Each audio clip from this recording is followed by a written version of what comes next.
ओम श्री परमात्मने नमः। नमस्कार। जय श्री कृष्ण। आप सभी का स्वागत है हमारी श्रीमद् भगवद गीता के क्रमबद्ध व्याख्या श्रृंखला में। भगवद गीता केवल युद्ध भूमि का संवाद नहीं, बल्कि जीवन के प्रत्येक संघर्ष में मार्गदर्शन देने वाला सनातन ज्ञान है। आइए भगवान श्री कृष्ण के चरणों में प्रणाम करके आज के दिव्य श्लोक का अध्ययन करें। पिछले श्लोक में भगवान श्री कृष्ण ने आत्मा के शाश्वत स्वरूप का अत्यंत स्पष्ट वर्णन किया। उन्होंने कहा, आत्मा न कभी जन्म लेती है, न कभी मरती है। वह अजन्मा, नित्य, शाश्वत और सनातन है।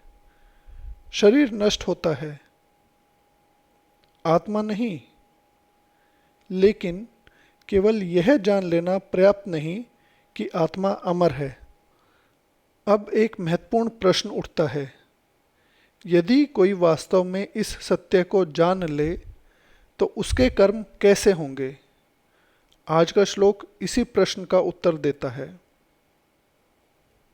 यदि आपको पूर्ण विश्वास हो जाए, आप कभी मर नहीं सकते, सामने वाला भी वास्तव में नष्ट नहीं होता, शरीर बदलता है, आत्मा नहीं, तो क्या आपके निर्णय बदल जाएंगे?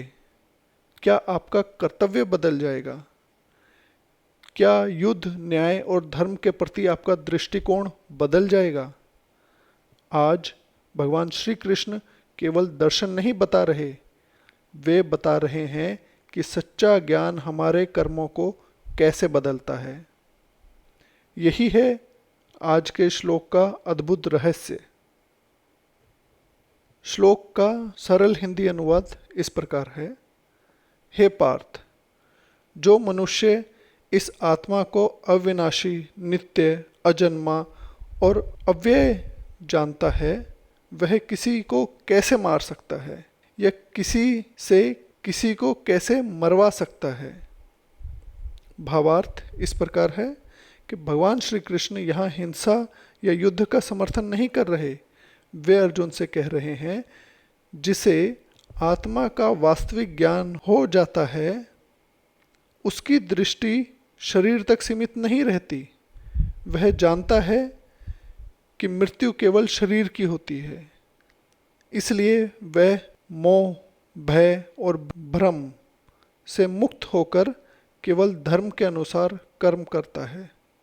अर्थात ज्ञान व्यक्ति को कर्म से भागना नहीं सिखाता, बल्कि सही भाव से कर्म करना सिखाता है। अर्जुन युद्ध करने से पीछे हट रहे हैं, क्योंकि उन्हें लगता है मैं अपने गुरु, पितामह और स्वजनों की हत्या कर दूंगा। श्री कृष्ण उनके भ्रम को धीरे धीरे दूर कर रहे हैं। पहले बताया आत्मा अमर है, फिर बताया आत्मा का जन्म भी नहीं होता, और अब निष्कर्ष देते हैं, यदि आत्मा वास्तव में अविनाशी है तो किसी को मारने या मरने का जो भ्रम है वह केवल शरीर तक सीमित है। इसका अर्थ यह नहीं कि हिंसा उचित है। अर्थ यह है कि धर्म की रक्षा के लिए किया गया कर्तव्य और व्यक्तिगत मोह दोनों अलग बातें हैं। आचार्यों की दृष्टि से भी यदि देखा जाए तो आदि शंकराचार्य जी कहते हैं, यह श्लोक आत्मा की निष्क्रियता को सिद्ध करता है। निष्क्रियता मतलब अकर्ता का भाव। मारना और मरना शरीर के स्तर की घटनाएं हैं। आत्मा न करता है और न भोगता है। ज्ञान होने पर मनुष्य स्वयं को शरीर नहीं मानता। श्री रामानुजाचार्य जी कहते हैं, आत्मा अमर अवश्य है, लेकिन मनुष्य को अपने स्वधर्म का पालन करना ही चाहिए। अर्जुन का युद्ध व्यक्तिगत दोष के लिए नहीं, बल्कि धर्म की स्थापना के लिए था। श्री मध्वाचार्य जी बताते हैं, प्रत्येक जीव स्वतंत्र सत्ता रखता है। कोई भी आत्मा वास्तव में नष्ट नहीं होती। इसलिए धर्मानुसार कर्म करते समय मोह नहीं होना चाहिए। इससे हमें गीता के एक गूढ़ रहस्य का पता चलता है और यह श्लोक हमें एक महान सिद्धांत भी सिखाता है। सच्चा ज्ञान कभी कर्तव्य से दूर नहीं ले जाता। कई लोग आध्यात्मिकता को संसार से भागने का माध्यम समझ लेते हैं, लेकिन श्री कृष्ण कहते हैं, यदि ज्ञान तुम्हें अपने उत्तरदायित्व से भागने पर मजबूर कर रहा है तो वह ज्ञान नहीं, भ्रम है। आत्मज्ञान का परिणाम पलायन नहीं बल्कि निष्काम कर्म है। आधुनिक जीवन में भी आज हम अनेक बार भावनाओं के कारण सही निर्णय नहीं ले पाते। माता पिता बच्चों को अनुशासन नहीं सिखा पाते।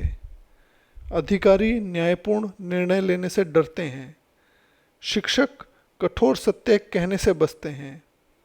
डॉक्टर कठिन निर्णय लेते समय भावनात्मक दबाव में आ जाते हैं। गीता कहती है, कर्तव्य का निर्णय मोह से नहीं, धर्म और विवेक से होना चाहिए।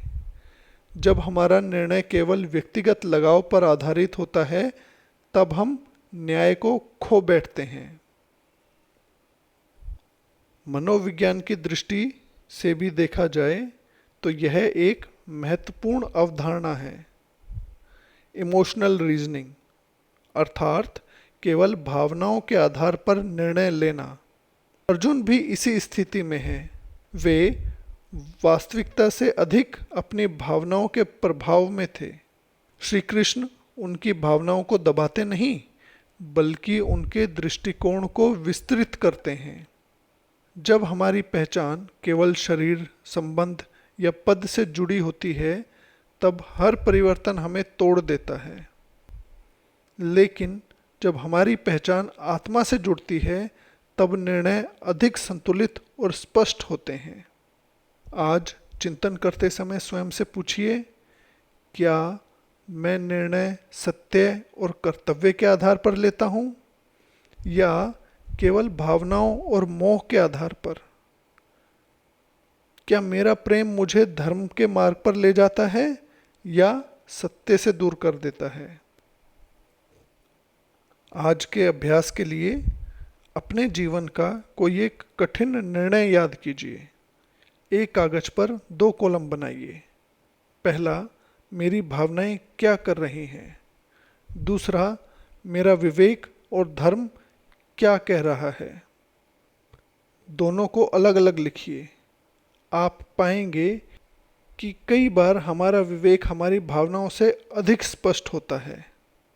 आज इस श्लोक के माध्यम से एक संकल्प लीजिए कि मैं अपने निर्णय केवल मोह या भय से नहीं बल्कि सत्य, विवेक और धर्म के आधार पर लेने का प्रयास करूंगा।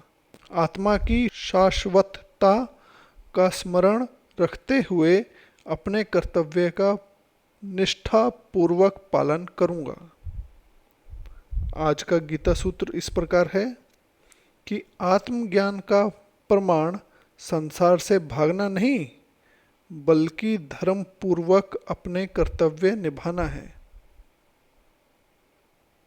प्रिय साधकों, आज भगवान श्री कृष्ण ने हमें समझाया कि आत्मा के अमर होने का ज्ञान केवल एक दार्शनिक विचार नहीं है। यह हमारे निर्णय, हमारे कर्तव्य और पूरे जीवन की दिशा बदल देता है।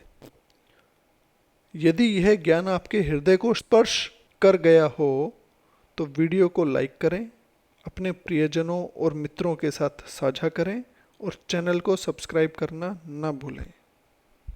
हमारी यह क्रमबद्ध गीता यात्रा ऐसे ही आगे बढ़ती रहेगी।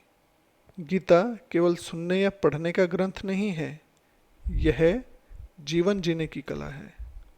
इसी के साथ मैं अपनी वाणी को विराम देता हूँ। जय श्री कृष्ण। हरि ओम।